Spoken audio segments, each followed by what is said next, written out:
show presented by our major sponsor, All Valley Mini Storage. Please visit them at www.lcvstorage.com. This week we have all three area high schools playing again. And we are going to start today's episode by kind of recapping last week's games quick like. We will not have our traditional guest in Zane Hope as they are playing a Thursday night game this week. So we will be represented by Asotin head coach Jim Holman. But real quick, let's get back to last week's games. Lewiston versus Bothell. Lewiston won that game 33-28. Really big win there for Zane Hobart, Lewiston Bengals. Proud to see that one. Bothell is a good program, and that's a really good win. And then Clarkston played a really tough Rogers team this year, coming off a really good win against Freeman, and they lost that one 46-0. And then Asotin's coming off a tough battle against Colfax, 42-7, and all three look to get back on track here as we head in to this week's matchups. Most importantly, we have Coach Jim Holman here, and we're going to ask him to give us a little preview on his game against number 1 Freeman.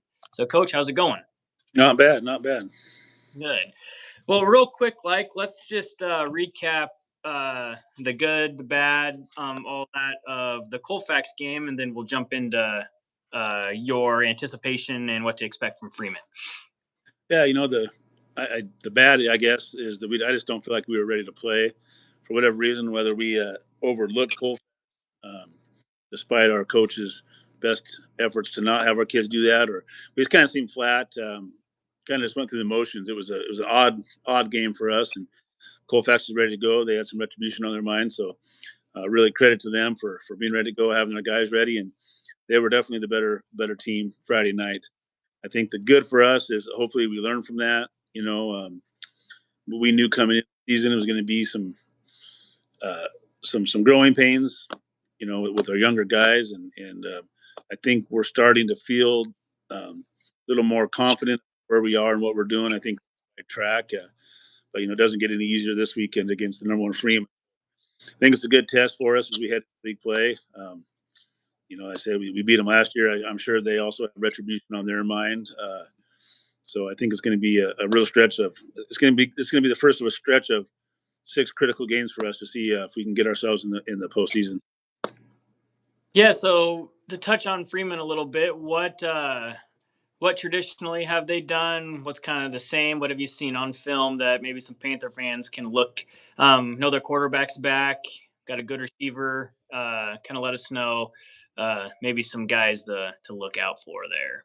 Yeah, they also lost a lot of guys from last year's team, graduated a bunch of guys. Their quarterback is back. He was one of the top 2 guys in the league last year, and along with our guys. So he's back, looks solid, likes to run the football, physical kid, so big arm, and just kind of does things right. He can if we let him get in a groove, he could be a problem for us, both running the ball and throwing it. So last couple of games, they've liked to put it in the air a little bit more than maybe did last year.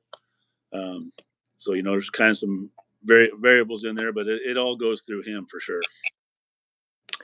Yeah, and on film that definitely indicates that he is a very accurate passer, and I'm excited to see kind of how our secondary takes a couple steps forward here.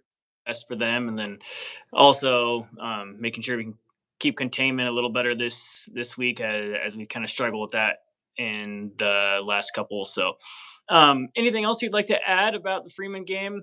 It is at Freeman at 7 p.m. But anything else you'd like to add there, Coach? No, I think we're going into it.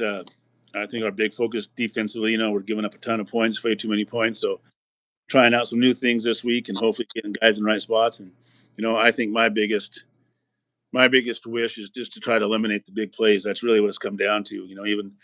Even Tri-Cities Prep, who I think is right up there with the number of top teams in the state, and even Colfax last week.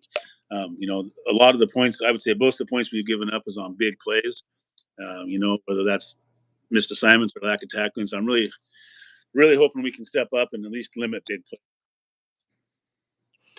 Yeah, that's definitely been a key for us here, and staying ahead of the chains on offense. There was some really weird things that kind of happened in that Colfax game. Lost 60 some yards on just 3 plays. So staying ahead of the chains would be awesome. And can't wait to see how the kids respond to some adversity. But in the past, they've shown they've been able to do that. So, Sure.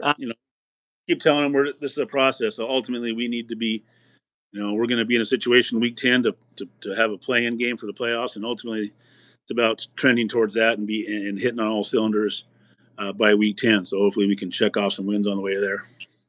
Yes, absolutely. And, and as history has shown, later in the year, game gets a little more physical, and that should be in our favor. So I'm excited to see that. And once again, Coach, I really appreciate you joining us this week, and good luck to you.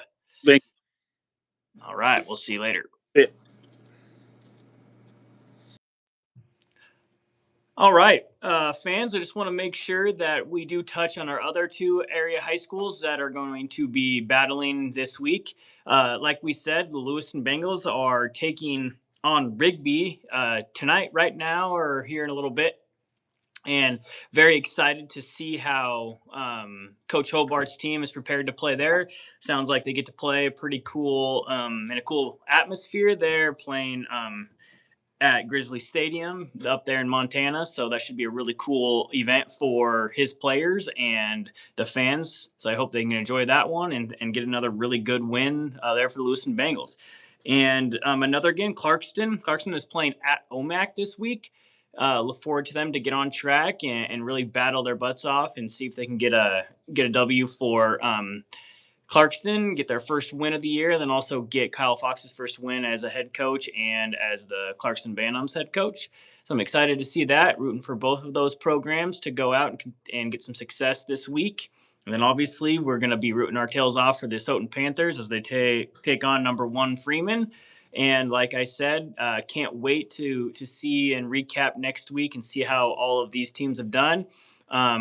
Should be 3 good games again, and the best part about this is we get to continue to watch 3 area high schools play, and lots of good high school football that's going to be played not only this week but in the future.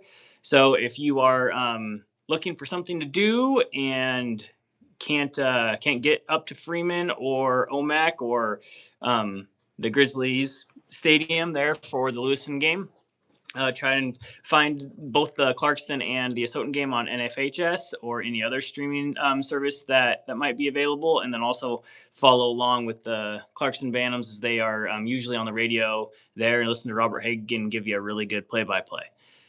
Once again, I really, really want to thank our major sponsor, which is All Valley Mini Storage.